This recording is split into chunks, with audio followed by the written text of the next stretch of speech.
Shane, is it Code Red time over here? What's going on? Yeah, duh. What number Code Red is that? It's only one. Oh, okay. You just sitting around over here? What's going on? No, I just got done and doing the inspection on the crane that tipped over yesterday. Oh, tell me about that. The outrigger came out of the truck basically, and they were right over the top of it with the load. Oh, wow. So it set down into it, picked the right tires 2 feet off the ground, the passenger side tires.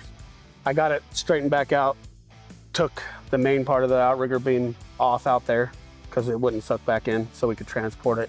It had def derate codes in it, so we couldn't drive it back, so we ended up towing it back. So you brought it in the shop today. What'd you do? The main portion of it is we have to inspect everything from the suspension to the crane structure itself because it was in an accident.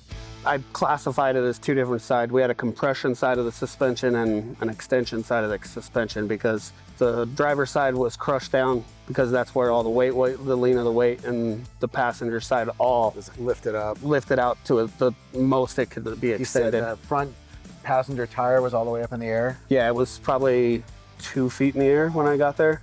So after the drive line, after pulling this out, what'd you do? I checked all the connection points to the truck, all the crane structures all the way out.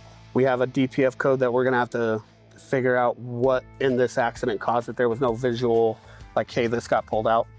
So we're gonna have Lucas look at that. But we had this strapped to the bed because that's the easiest way, it was the easiest way to get it back. So I used our overhead crane to come over, pick it up off the bed, set it on jack stands so I could pull out the extension rams and the hose.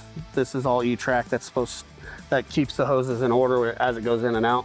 But I have to pull it all out to inspect it because this is where most of the damage was. Gotcha. Why do customers come to us for this? The biggest reason is we're faster than everybody else in town. Like, the other reason is they called us yesterday at 9:30 and we were out there at 10:30. We can rescue the crane and transport it back here to the shop. And in this particular crane, it's an IMT crane, right? Yeah. So we're an authorized IMT repair and warranty center. Yeah, we've worked with doing some of their recall work with their engineers. They actually flew in and worked with us on them. So, like, how do you balance the Code Red and the blue Red Bull, like, throughout the day? Do you mix them? No, so I have 1 energy drink a day and then usually it's only 1 Code Red unless I'm in the truck, then sometimes it's 2. Logan was telling me you were pulling those chains earlier, and you kind of look like Hercules. I said you need to get back to CrossFit. I don't know.